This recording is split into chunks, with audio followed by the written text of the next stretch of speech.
Yeah, that's me, Mechee from the Midwest, pulling up in the 2022 Cherry Grand Cherokee. This ain't just a driveway, it's the front door to a conversation. Welcome to the Mechee from the Midwest podcast. Happy Sunday. Welcome back to the Mechee from the Midwest podcast. I want to thank y'all for tuning in as always. I got in here early as promised. I got a big week, big week this week coming up. So I decided, let me go ahead and get a couple of videos out the way because I'm not sure on my availability for my regular episode on Thursday because I'll be getting on the highway, going to my hometown. Me and my lady making that move over to getting married, man. So salute to us. Can't wait to spend forever with her. She already know how I'm rocking.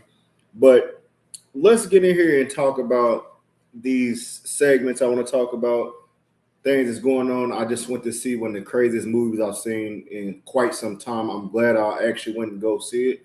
That movie, Obsession, crazy. I'm going to talk about it. I'll leave that for a little bit later.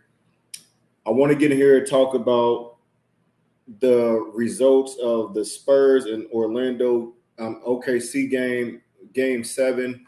Who won? Who will be punching their ticket to the NBA Finals? The results of Ray Ford and Oshaki Foster in the boxing match. The WWE Clash in Italy. I just got through finishing watching that. Great show. And finally, that movie, like I said, Obsession, crazy movie. We'll get in that first. I want to go ahead and attack the boxing first. Oshaki Foster and Ray Ford. This fight started out crazy. If y'all be following me on TikTok or whatever, you'll see the video I posted. The first round, you could just tell there's just so much aggression. Usually the first couple rounds is the fill-out rounds, and Foster got a little aggressive, and he grabbed Ford and Danner, pretty much jazzed him, threw him out the damn ring. Like, he literally went outside the ring. He threw him through the middle ropes, and the way he slid down, his body was able to slow him down from hitting his head on the ground. So for a minute, it looked like he hurt his ribs or something, though, because his whole body hit the outside. But he was able to recover, and Ford was able to get back in the ring. Ref say, look, y'all, keep it clean. Let's get in here and box. And that's exactly what these dudes did. After that situation right there, Ford looked like he wanted to fight. I want to say maybe the first 3 or 4 rounds, he was looking great. Like, he was landing more punches. He is more aggressive than Foster. Foster is being more of a defender and hitting with the counter punches. But as the fight went on, Ford, you could tell he's the bigger guy. He had a little too much muscle, a lot of muscle on him, to be honest. And it looked like that muscle started tiring him down. I don't know if he threw his punches too early, but he started slowing down tremendously. And Foster was able to take advantage of that. And I had him winning the second half of the fight. I really, like I said before, that he had win about 8 rounds. I said he should win about 8 rounds if it went all the way to the distance. And he won probably 7 or 8 rounds. If we're being honest, overall it was a great fight. I enjoyed it. Nobody got knocked down. Nobody looked like they was in trouble. Foster put together some great combos that looked like he had Ford in trouble, and Ford was able to counter a couple times on Foster and looked like he had him in trouble, but neither fighter never hit the canvas. Overall, it was a great match. After the fight, they didn't shake hands, and none. These dudes really don't like each other. And Shakur Stevenson was in the crowd, and he came in the ring. Foster got him in the ring and said, look, this is who I want next. I want to fight Stevenson. I'm at 130. If you want to go to 130, we can meet at 135, or I come all the way up to 140. What you trying to do? He extended his hand to shake on it, and Shakur didn't. Shakur just kept on cussing him out, saying that he's trash and he's no good and stuff. And to me, like I said, in that situation, that's the perfect time to say, yep, let's shake on it to make it official in front of everybody. But he didn't do it that way. He went back and got online and was talking crazy, saying that you said you weren't going to shake nobody's hands after the fight, so don't try to shake my hand now. But it was like just to set up, look, this what we're going to do. We shake on it to be the next fight, and that's not what happened. It's a couple people that they said Foster should fight before Stevenson. Stevenson looked way bigger than him. I said with him being 140 and not being in that division 130, he looked massive compared to Foster. But if Foster goes up to 40, I think it'll be a good fight. I like the way that Foster is aggressive at times. Stevenson has been aggressive the last couple fights. I don't have a winner for that fight, but right now Stevenson is ranked in the top 5 pound for pound, so he's obviously the favorite. But overall, I enjoyed this fight. It was a great fight. Hats off to Ford for not getting knocked out, but he got to work on his cardio. You got to be able to go the distance. If you ain't gonna knock him out early, be able to go the distance. You gotta back up the stuff you were saying. You were saying you was gonna knock this dude out and win by decision, and like I said, after round 4 or 5, he just looked like he was out of the fight. And that's no knock to him. I just felt like Foster was the better man, as I predicted in the first place. Other boxing news, we had Bivol. He was able to retain. He won. I think he dropped Buddy in the first round, and after that, it was just an onslaught. He didn't put him in trouble or anything. He just outboxed him. Better jab, better power punches, and far more aggressive than the other guy was. So hats off to him as well. They're trying to get him to fight Beterbiev in the trilogy, which would be a great fight. That's all I got for boxing. Thank you for tuning in for the boxing segment. Like, share, and subscribe to the Mechee from the Midwest podcast for the latest boxing updates. Hopefully, we can get that Stevenson and Foster fight maybe before the end of the year. But if not, Foster, keep doing this thing. Ford, hold your head up, keep on grinding. And Stevenson should be in the ring real soon. That's all I got for boxing right now. Let's get into the next subject. So let's talk about this. Congratulations to the San Antonio Spurs. They pulled it off. Game 7 in Oklahoma City. Let's get into the numbers because this was disgusting on OKC's part. The person that I felt should have stepped up during this game was Chet. They announced that Jay Williams was not going to be available and Mitchell wasn't going to be available. Those are the second and third options on this team, and the bigger scorers outside of SGA. Those are the scorers. Outside of them two is Chet Holmgren. Chet Holmgren walked away from this game with 4 entire points, 1 for 2 on field goals. If you watch the game, every single time he got the ball, if Wemby was anywhere near him, he was passing the ball. He wasn't being aggressive. He had 4 rebounds, wasn't attacking the basket. Every time he touched the ball, man, it was just like Wemby had a spell on him, he was shook. And this is what I felt was going to happen. I said, if Chet don't drop 10, 15 points, it is no way that OKC can win this game because just me, SGA going to be out there on his own. And that's exactly what happened. Let's look at the numbers. The Spurs team came to play. I will say that. OKC, let's see. OKC, Dort, 3 points. Holmgren, 4 points. Harnstein, 7 points. Cason Wallace, 17 points. SGA, 35. Bench work. Williams, 11 and 10. McCain, 12 points. Caruso, 12 points. That's it. The key thing was Chet Holmgren didn't bring nothing to the table. Every time he had a chance to show Wemby up, to be more aggressive, to run into him, play bully ball, he didn't do it not a single time. He had 4 measly-ass points. This is the biggest reason why they lost. You gave out, you put everything on SGA, and they've been doing that all year. But that was the thing about it. If Williams and Mitchell was there, SGA got some help.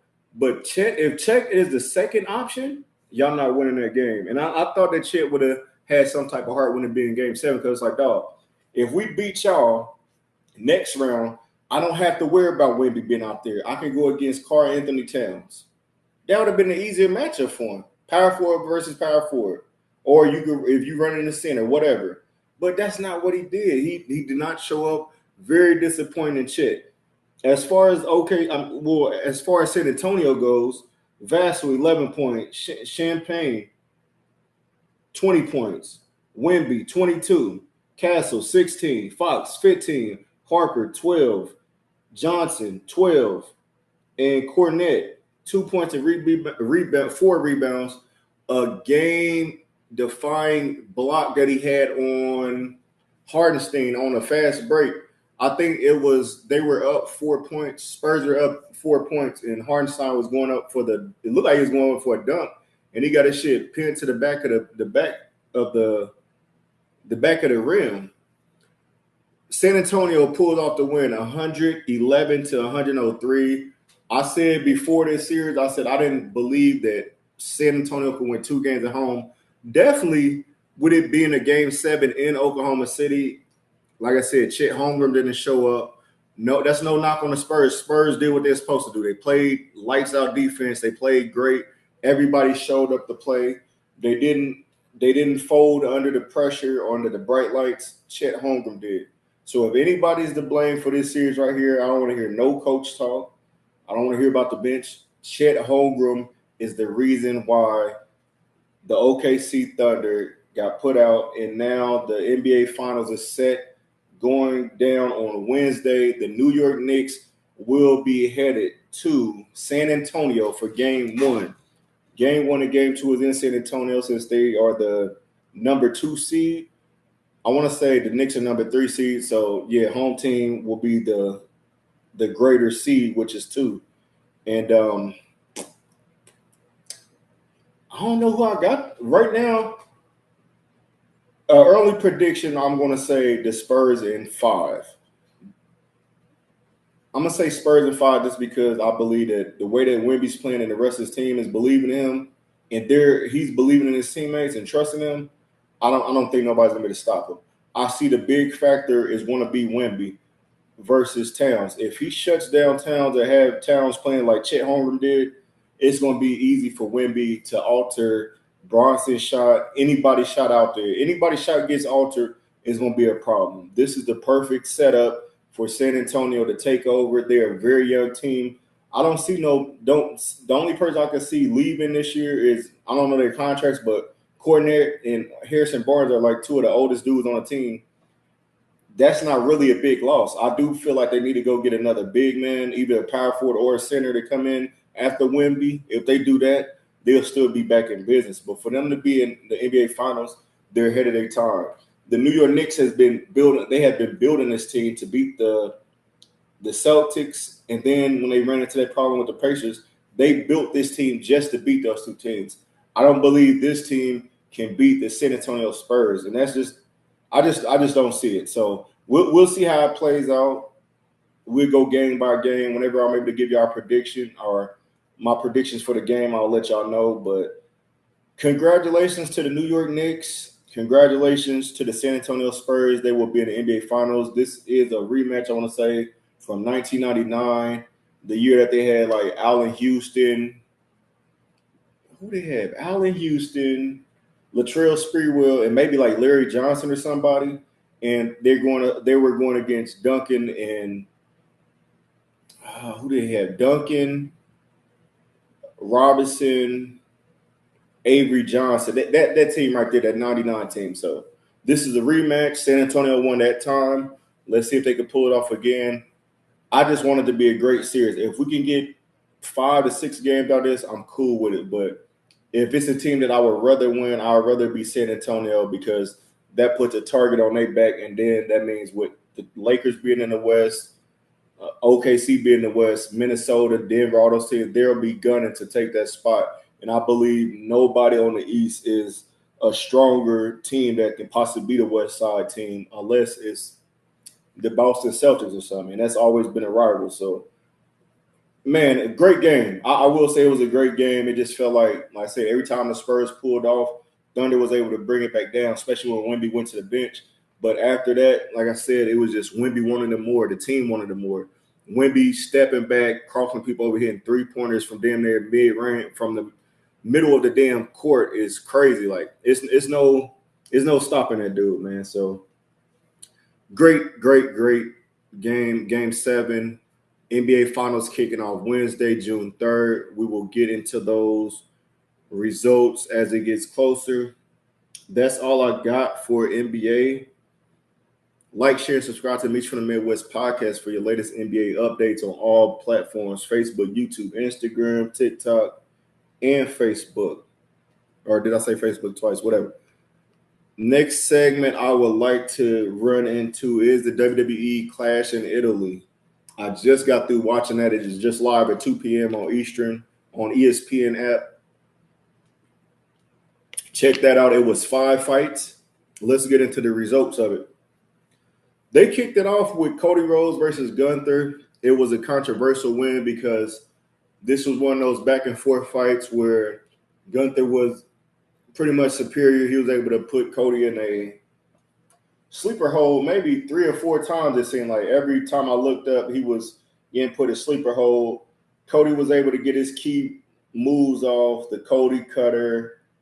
Uh, I can't even think of what his damn move is called. Crossroads.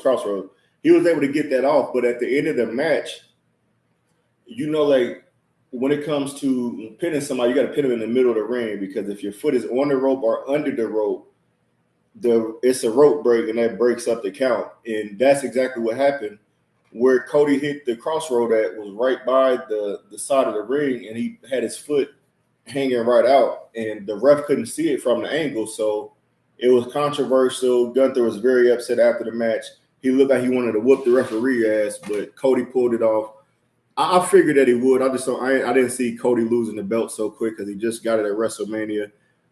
It's something that's going to build up from, but Gunther is really not the type to lose a straight, clean fight. So that's how that fight ended.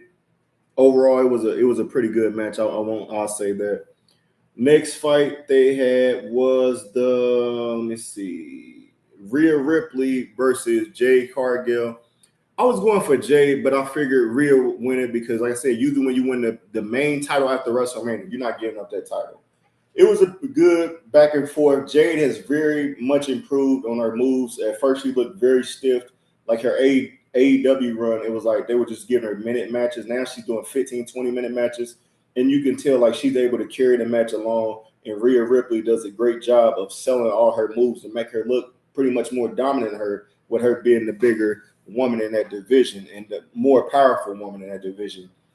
Fight was going back and forth, and then as Rhea started gaining momentum, B-Fab and Mechee or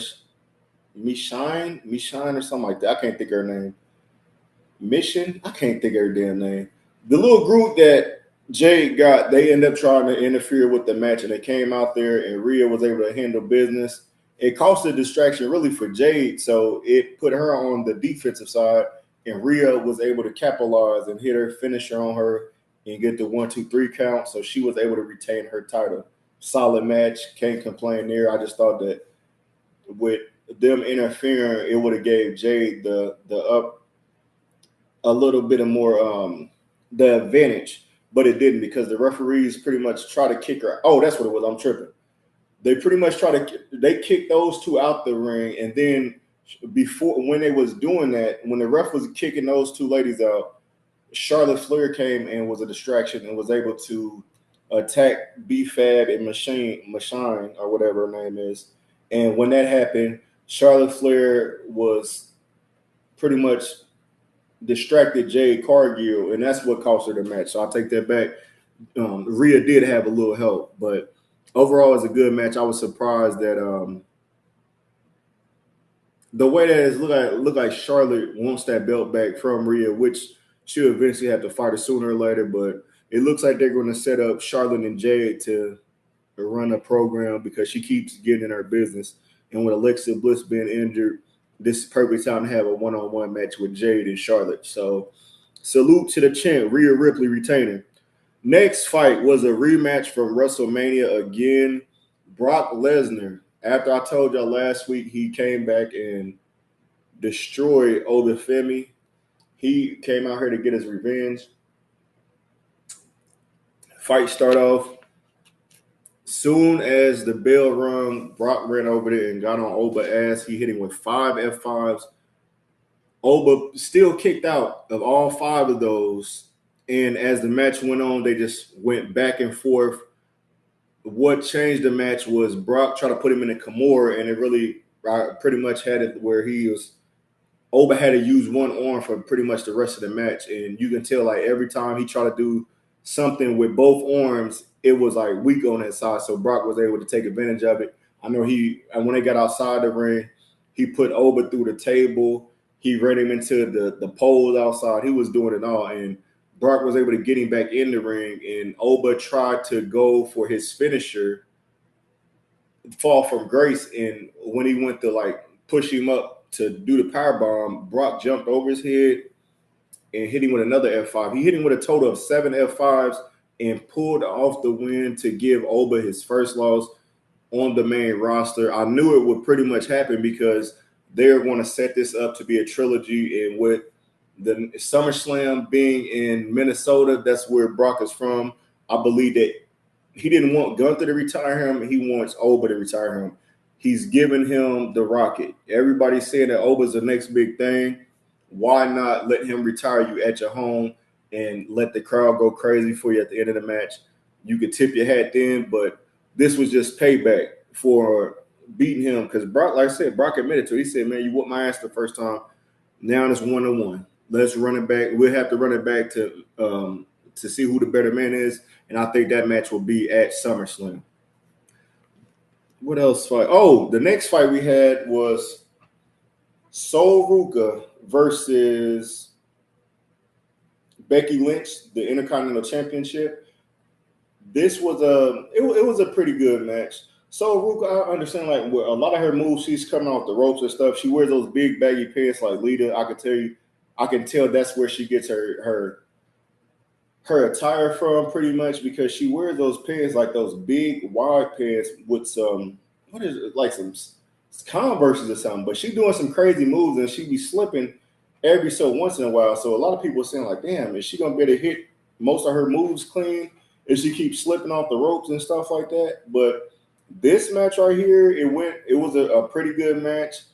Becky tried to cheat a couple times by getting the referee involved that she don't like, but eventually Sol Ruka was able to pull off the upset by hitting a soul snatcher in the corner and getting a 1-2-3 count. Very much a shocker because usually, like I said, you don't see belts exchange a couple events right after WrestleMania because usually when they get that belt at WrestleMania, that means they're going to carry it for some months. And it's only been like a month or so. So with Sol Ruka winning, it looked like they putting the battery in her back. Like, look, we just called you up. Becky's not the type that really need the belt. Like her and Seth Rollins, good thing they're married. Those are two athletes in the WWE that don't need the belt. They could run a program. They could be heel. They could be a baby face, but eventually they'll get the title back. So this is not no knock on Sol Ruka, but Sol Ruka needed this title. This will help elevate the younger generation as far as the up-and-coming WWE women fights. Main event of the evening, Jacob Fatu versus the Roman Reigns, the Tribal Chief, Tribal Combat. It was reports before this fight happened that Fatu might not be cleared to fight, and he made it clear an hour before the show went on that I'm healthy, I'm ready to go, I ain't got no excuses. I'm taking that belt for my cousin Roman Reigns, and he was not able to do that. He put on a great show. He hit his finishers a couple times. Roman hit his finishers a couple times. The turning point was when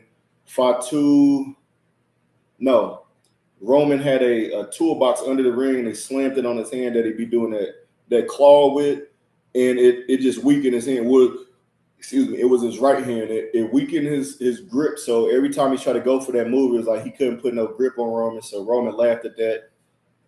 Like I said, they went back and forth through this match, hitting each other's move on each other a couple times too. Well, at least Fatu hit Roman with the spear a couple times, but the other turning point was it was a table in one corner.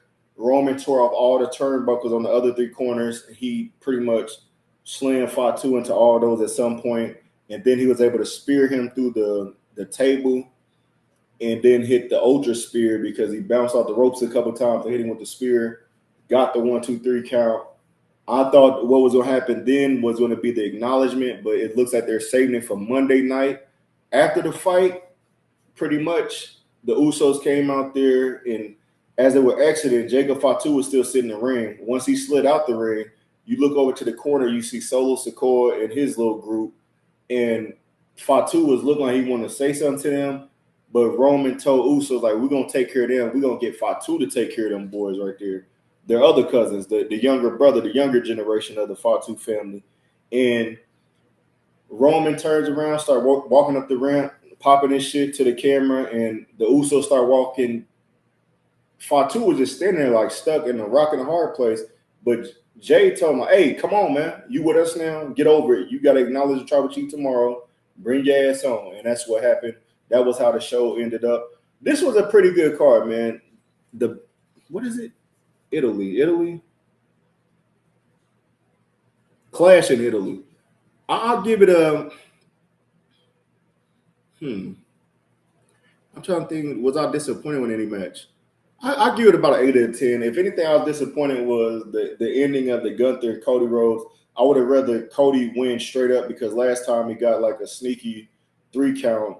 He should have won straight up, or at least, yeah, I think Cody should have won straight up, or did something suspect to make it seem like he's gonna be teasing at a heel or something. But they did it the corny way by saying, "Oh, his foot wasn't." He didn't get his foot up on time and stuff like that. But I enjoyed this card. Again, salute to the new champ, Sol Ruka, Roman Reigns, Rhea Ripley, Brock getting his revenge. Tomorrow night should be great. I look forward to seeing Fatu acknowledge the tribal chief with everybody else. That's all I got for WWE. Like, share, and subscribe to the Mechee from the Midwest podcast for your latest WWE updates.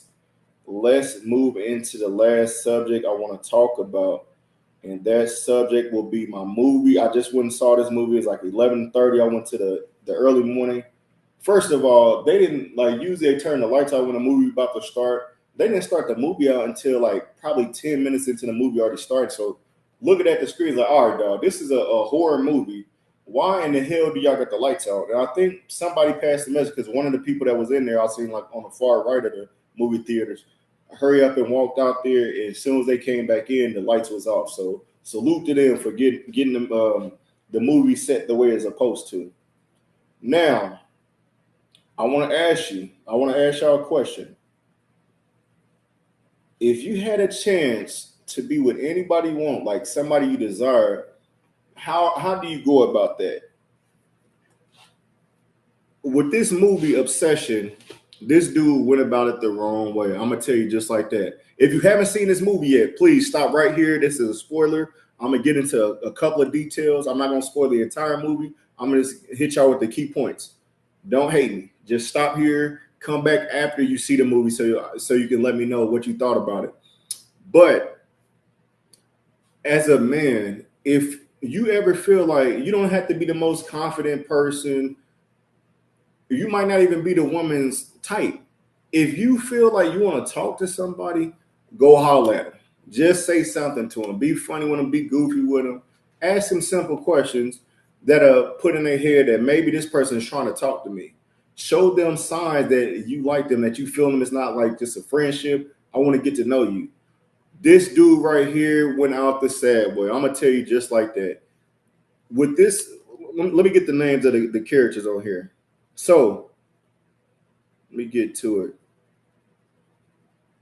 We have the main character on here is Bear. His name is Bear. He works at a music store. He's an employee there. He's socially awkward. He acts like I said. You could tell he's flirting with this girl, but she takes it. Oh, he's just a friend. I look at him like a little brother. His long-term crush is this girl named Nikki that worked there as well. She's more outgoing, upbeat, outspoken, having a good time. Look like she's always friendly with everybody. Nikki, I said she's a co-worker, the long-term friend of Bear. Who else we got on here? Ian. Ian is the friend of both of them. They got a four of them? 4 people friend group, and they're all cool with each other. And then we have, so Ian is Bear's friend, but they're all friends. Sarah is the other friend. And what happens here is, would it be 2 women and 2 dudes? They go out one night, they're going to celebrate. I'm trying to think, I can't remember exactly what they are celebrating, but they go to the bar, and I guess that's what they do usually is go to the bar hop, and drink a little bit. Sarah is pretty much feeling Bear. And as the story goes on, Ian and Nikki actually mess around on the low. Nobody really knew about it. Well, outside of Ian and Nikki and Sarah, the only person didn't know is Bear because he's a square. He doesn't know nothing. He just feels like, I got a crush on her. I want to talk to her eventually. Now, this is where Ian is a hoe because it's like, dog, if you my boy, if you know that I'm feeling her, that I'm trying to talk to her, at least tell me, hey, bro, I've been hitting that on the low, man. I ain't trying to step on your game, but I'm already been messing with her. And obviously, I got some type of feelings with her because I'm involved with her. Cool. End the story. Sarah likes Bear. Bear, you could go holler at her, but that's not his type, I guess. And like I said, everybody got a type. She was showing him more interest than Nikki was. Nikki was just on some, like, you my little brother. I don't see nothing from you. I don't see anything like that. So as it goes on, Bear goes to a store. He's on the phone with Nikki at one point, and he goes to this little store because she said she had dropped her necklace and it went down the gutter or whatever, right? So he goes to the store to get her a new necklace.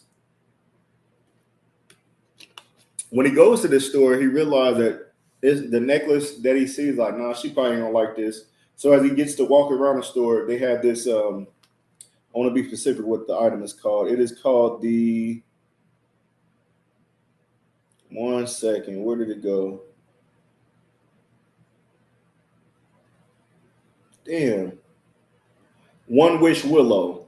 That's what it's called. It's an object, a One Wish Willow. Pretty much, if you make a wish, it comes true. And the lady at the store explained that to him, and she gave him hints. Like, he was asking questions, like, she was like, be careful with it because a lot of people don't like it, or they like, it doesn't work for them or whatever. He gets to the car and he's like, he calls Nikki like, hey, I got something for you or whatever later today. So they go out to drink and whatever. Nikki needs a ride home. So Bear ends up saying, hey, you can ride with me because Ian and Sarah want to stay here and get drunk. You can ride with me. I'll give you a ride home since I'm about to leave anyway. And I got something to tell you. I've been trying to tell you. She also, a little bit before this, Nikki tells Bear, hey, I'm putting my 2-week notice in, so I'll be leaving soon anyway. So now he's in panic mode. This is my opportunity to holler at her and let her know I like her somewhat. Maybe we could be more than friends. So when he goes to drop her off, she asks him, this is the layup right here for him. She's right here. Hey, do you like me? Like, is this something there like that you want to tell me? This motherfucker says no. I look at you as a friend. So she says, oh, okay. Cool. So as she walks off, she goes up to the porch and he breaks the willow thing and says, I wish that Nikki will fall in love with me. Soon as he said that, everything changes for the whole movie. And I'm looking, okay, this movie is it's cool, but hurry up and get to the point. I'm on that type of time. Hurry up and get to the point. She turns around and comes back to the car and is like, hey, do you want to come in? Because an event that happened was that his cat died. So she brings that up. Hey, your cat died. You should come in the house and we should chill and you could talk to me about your cat dying and stuff like that. And he's like, no, I don't think so. I'm cool. Everything's okay. Boom. Hey, do you want to just come in and chill? Another ooh. Oh, no. I don't want to. I think you've been drinking too much. I'm going to go home. I just wanted to get you home. So it's like, dog, if you just don't go holler at this damn lady, she comes back and says, you know what? I ain't even got to go home. She gets in the car and says, hey, I'm going to go home with you. Another thing, dog, now she's getting she done gave him like 3-4 layups and he's not biting. Eventually she said, hey, I'm going home with you. He takes it to the crib and this is when everything turns bad because now he can't get her out the damn house. She's obsessed with him. This is what you wanted, Bear. You wanted her to be obsessed with you. Motherfucker, you got it. So he offers her to sleep in the bed. She sleeps in the bed and she says, hey, can you sleep in the bed with me? Because he is about to go play the couch or lay on the floor. And he's like, no, I don't think so because you've been drinking and stuff. He's not, the good thing about it is like knowing that she's drinking and stuff. He's like, I don't want to take advantage of you or make it seem like I'm taking advantage of you when people get that liquor courage or stuff and regret it the next day. So he goes and lays in the bed with her as she asked, and they go to kiss each other. They start kissing, and then she just flips out. So it's like she's in love now. She's obsessed with him. He's getting the wish he wanted, but then every so often she jumps out of that, and then it's just like, wait a minute, what the hell is going on? So it's like all over the place. So once that happens, they end up sleeping in the same bed together. When he wakes up, this is when shit start getting dark. He wakes up and goes to the kitchen and she's made breakfast for him. But then she's also made a memorial for her cat, for his cat. It looks like she just killed the cat outside and put the cat there, put some cards around it. It got flies and all this type of shit going around. So now he's like, man, what the hell is going on? This little Willow thing must have really worked. So now, like I said, they all work together. They go back to work, and now it's like she's just so obsessed with him. She just stares at him the whole show and kisses on him, does everything for him. And Sarah is kind of hate because she's like, wait a minute, I was trying to talk to you. Now all of a sudden you messing with Nikki, and she never even liked you like that. She was telling me that y'all was just friends, and she just looked at you as a friend. So she ends up making him a sandwich and stuff like that. In the damn sandwich, on the note, it says something funny. Oh, the food, what is it called? Food critic. So he's a food critic, and on the back of the note it says, what did you think of it, the cat? And once you look at the sandwich, you realize that she didn't cut the cat up and made him a sandwich. So he's sick as hell now. And he goes back home and asks her about it, and she's telling him like, no, I didn't. Oh yeah, that was cat or whatever. But then it's so many. I know I'm all over the place. It's so many things that's going to happen.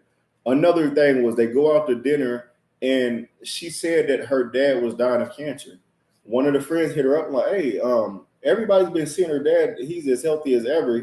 There's nothing going on with him. So she flips out because he asked her at the restaurant, hey, I thought you said your dad was battling cancer or something. And she just gets to tweaking out. And it's like she can't control herself because she's like obsessed with him and she's just a nut job. So she gets to snapping out on him. Eventually he calms her down. Story keep going on. He goes back home and she's off work the next day, right? They end up being involved with each other. So now they're having sex. They're madly in love and stuff. He wakes up and says, I'm going to work. He looks at the damn door. The whole door is duct tape, as if you can't even get out the house.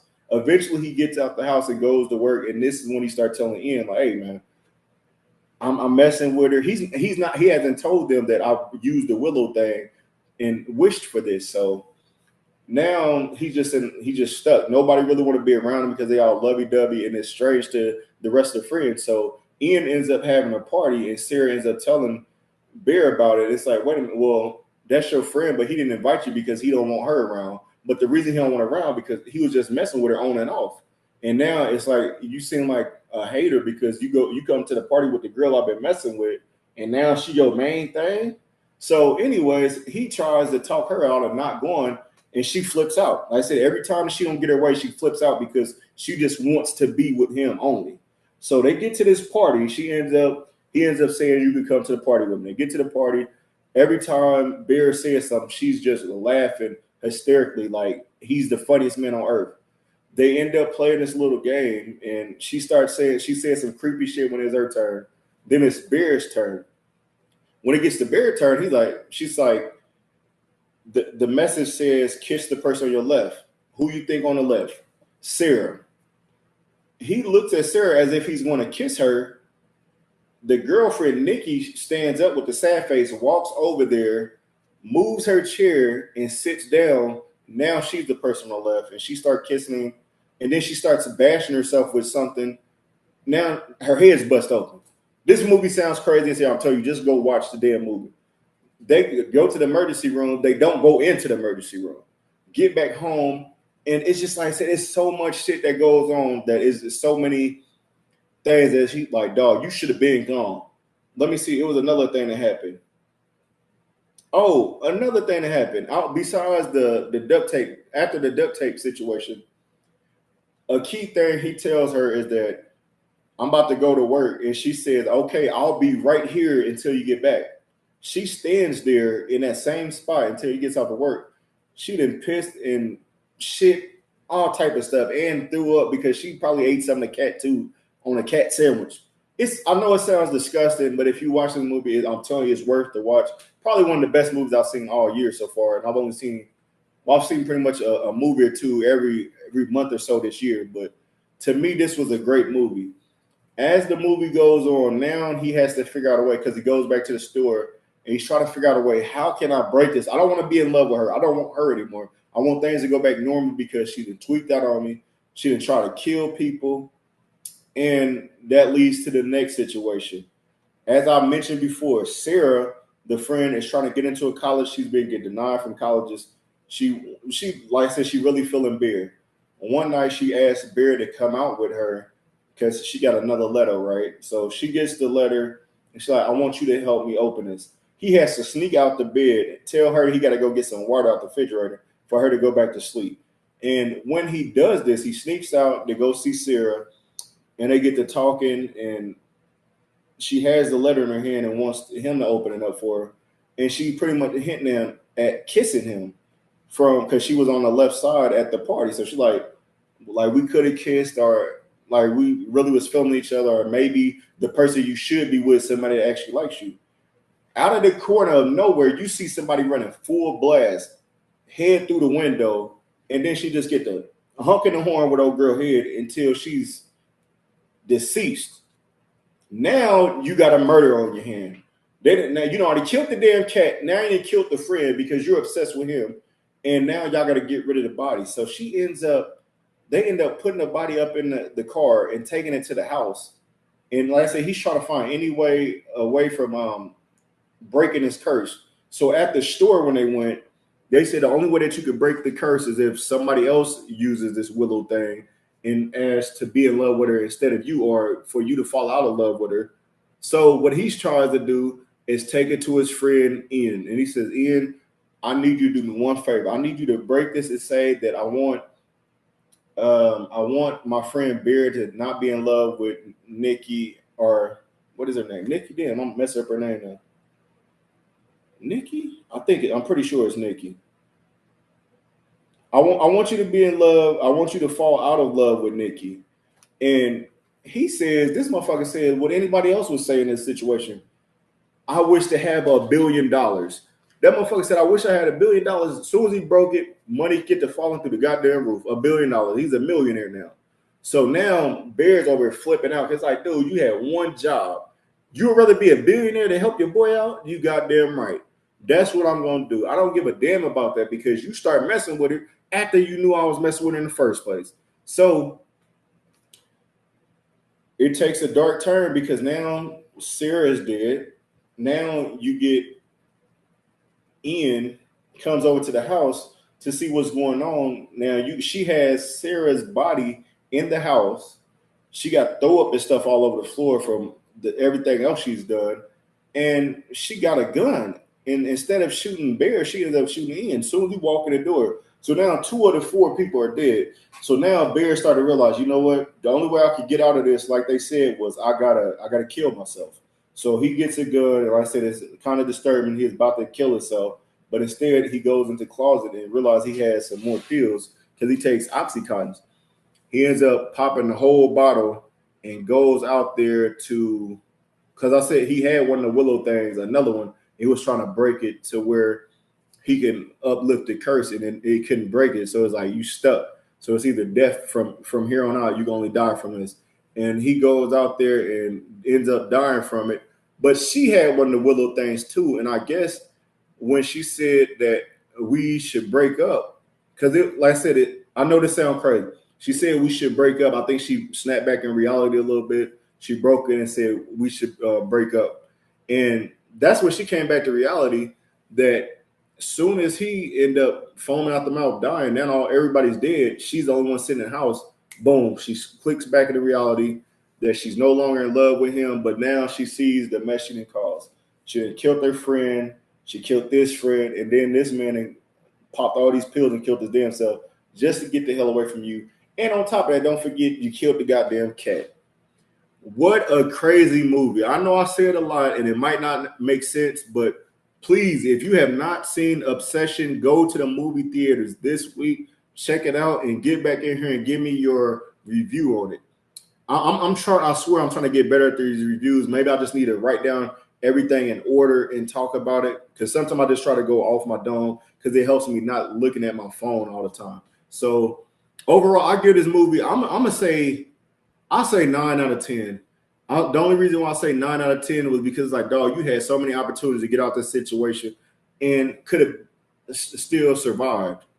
But he went out the sad way. He foamed out the mouth like a damn fool. He missed his beat on Sarah because he could have hollered at her. Ian messed it up too because he wasn't real. He wasn't a real friend. He didn't let him know, like, dog, I'm already messing with her. If he would have said that, like, boom, I ain't got to worry about her. Let me go with the one that actually liked me. That's what he should have did. But it ain't happened that way. That's not how life goes anyway. That's all I got for y'all. Again, man, this movie is Obsession. Please go check out Obsession. It is streaming. Well, not streaming. It is at the movie theaters. This came out last week, I want to say. Let me know in the comments if you saw the movie. Give me a review on it, what you thought about it. What would you rate the movie? Like I said, I'll give it 9 out of 10. Let me know what your rating is.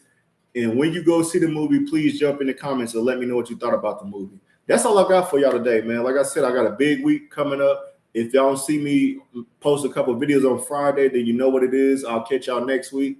But in the meantime, like, share, subscribe to the Mechee from the Midwest podcast. Keep it real. Leave some comments. Post. If you want to be on the show, DM me and we can set up something for the week. That's all I got for y'all. Mechee from the Midwest podcast, Facebook, YouTube, Instagram, Snapchat. Catch me on all platforms. I will catch y'all later this week, possibly. If not later this week, fresh Monday morning.